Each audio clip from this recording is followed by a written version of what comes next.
This will be a day long remembered. Now I am the master. Welcome to another episode of Legends and Theories. And welcome to my review of the Dol Guldur Battle Lego set. This is a set based off the Hobbit, The Desolation of Smaug, and with it is a pretty cool set. With it, I'll be looking at the full set and also showing what it looks like combined with the Dol Guldur Ambush set, which I reviewed last week. And with it, I'll look at the minifigures. The first two are technically not considered as part of the minifigure count, although they are in the sale of minifigures. The first is this statue, and with it, the statue is a simple design and is meant to go on this. And with it, I'm just going to show the statue off on its own. And it's a cool little figure. Putting it on there. There's also a skeleton. And this is a classic Lego skeleton. It can wave its arms around like crazy. And like in the backside, it's really simple. Yeah, it's a nice figure to have, but it is not actually considered as part of the minifigure list. And I just wanted to show that one off. I put it back in its spot. Looking at the first of the official figures is Radagast the Brown. And with it, this is the only version of the wizard ever released in the set. He has two-sided head print, and with it, it's a lot more valuable since you could actually see through his head, and you could partially see it. Well, it's not perfect. You could definitely tell there's like a slight change of expression. It's a pretty cool figure to have, and helps you get at least 2 of the 5 wizards in this set. And obviously I do have the Saruman minifigure, and the blue wizards were never created as figures. Sorry for the jump cut, I got a phone call, and there's going to be a separation between the minifigure part and the build, because I'll be filming those at separate times.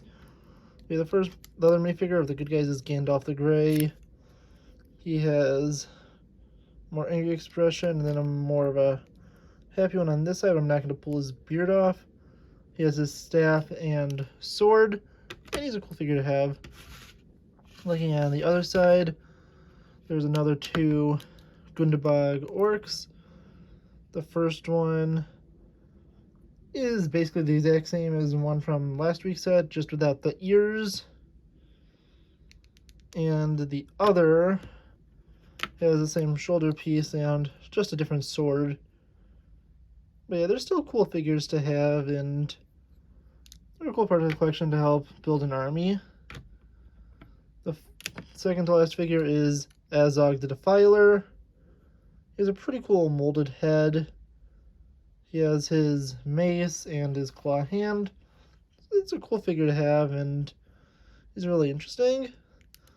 But probably the most interesting inclusion of all of these, and the one I was most disappointed with, is the Necromancer, aka Sauron. And with it, most people knew going into this that the Necromancer is Sauron, since that was revealed in Lord of the Rings, the books at least, and people have known it going in. The figure can glow in the dark, but I kind of wish we got a Sauron minifigure in this, because it would have been really cool to have that. But yeah, those are all the figures, and they're all really cool. With it, I'm going to have a cut, and I'll be reviewing the rest of this set at a different time of day, so there's probably going to be a change in lighting, and just to let you know that. So although you will be seeing me immediately after, I'll be back in a few hours to maybe a day. Moving on to the main build, let's first take a look at this statue. And the statue is a pretty simple design with a base.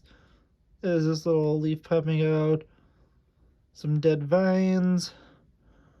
From the back, you can see you can't open, where there's a ring hidden inside of it. If you want to, you could say this is one ring, or it's one of the rings of the Nazgul. And that's just a cool little hidden detail in there that they definitely did not need to add in. Another build it has is this pretty simple catapult. It's literally just a piece shoved on a brown plate, and you can only just launch a stone out of it. That's all it's really capable of.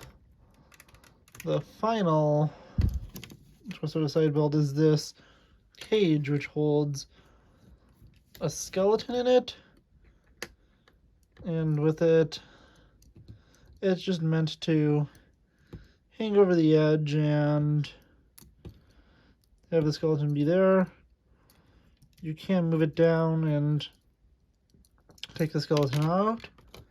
And although Gandalf is imprisoned in it, it's kind of hard to fit him in. Although you could sort of fit a minifigure a little better if they don't have something like a cape on them. So if you want to store Gandalf in here, you'd probably have to take off his cape. It's pretty annoying to fit him in otherwise, which I have tried before. And moving on to looking at the main build of it. It is a pretty impressive fortress build, and with it you're able to see a lot of cool details. The first thing going on this side is gates that can open. I'll take a look at the back side a little later. This is also flexible on these little hinge pieces here, so you can turn it around. Sorry for this jump cut, there was an interruption in the recording. So with it, there's this pretty dark play feature where you can put a skeleton head inside of this. I typically just keep it up here so I don't lose it. And with it, you could take it, you take this little line, push it over, and the head could fall over. And as you can see, it could easily fall out, so I just find it better to have the heads stored up here. With it, there is other nice details. When you move over here, you can see a nice staircase that parallels itself on both sides. It only really fits in when you close it up.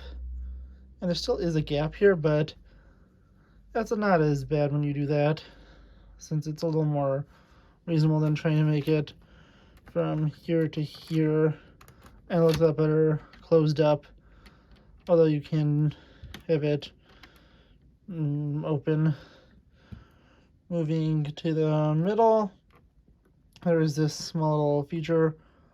You grab this torch and turn the door around, and with it, this is meant to be where Sauron is hiding in his form of the necromancer and taking him.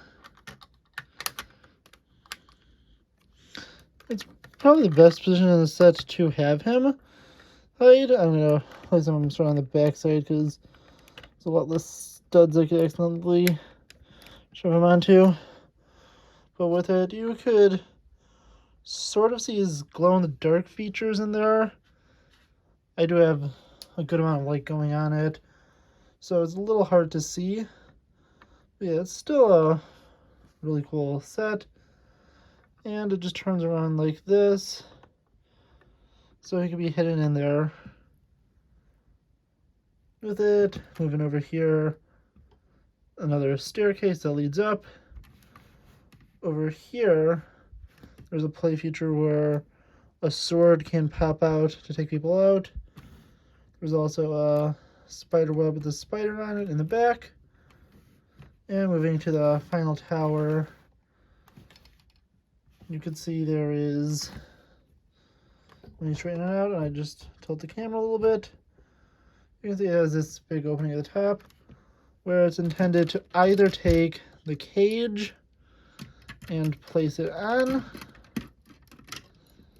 which is the better look for it and gives it a little cooler of a look. Oh, there's one thing I forgot to show off with the cage. I just realized there is also the fact you could take the catapult, removing this. You also place the catapult on here and launch these little black stones from that. And the feature I forgot to mention was this. There's this little pin in here. You can pull it out and drop the cage. And with it, it's better shown up here, where it's just hanging off the end. And that doesn't look as good. And you kind of want to keep it up, but this is mainly for something when you're like lowering a prisoner to have them be placed in the cell. And just pinning up a little so you can see that a little better, because it goes up pretty high. Moving on to the back side. First on the side, you can see just down here, this is where you attach the other set, which I'll be showing off in a moment. One other thing is some of these pieces are a little loose with just kind of floating there. Back side of the set, you can see these little spikes popping out. You have the gates back here, which is a lot easier to open from the other side when you have a little bit of momentum. So you can open them up. You can see the necromancer or Sauron there and what it looks like with the wall turned around. Looking across it, you can see the mechanism to have the sword pop in and out. If you want to, you could lift the spider web up, but you don't really need to. It's just there to hold the spider web in place. And you can see the pretty basic entrance to this tower, a small area with a sword, and we can get a better look up here at the area where you can see that there's this little base here with a hole, and you could take the pieces and put them inside. But yeah, this is a really cool set overall. I would, again, as I would say, if you can find it for a reasonable price, I would definitely recommend to get it. And I'm going to have a quick cut as I include the other set, or at least grab it, and I'll show you how to connect it. Okay, after zooming out a little, we could take a look at how to connect it. And you simply have to line this up with the holes over here and grab from a little more secure position and slide it in and put it together. You have the full Dol Guldur set, which looks really cool together. You can go and play stuff like the catapult, where I just have these little racks on top. You can take the extra pieces, which I put together just so I could easily store them and move them around. And grab the figures, which I all have behind. And with it, after you get them all over,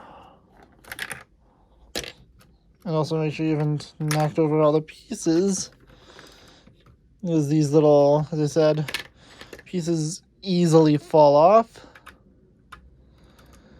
You have this all assembled, and you could set up a pretty cool scene with it. And if you have some of the other sets, specifically the one from the Witch King battle, which you could add on just on the outside. Although I did have that set, the set was the set in pieces. The set is built anymore. I do have 2 of the 3 figures. The Galadriel had some terrible print quality, and it faded over time, so that was a bad thing. And I also lost the dress and hairpiece. But I think you can just take care of the characters and place them around for if you want to set up a battle scene, and it's all really cool to have.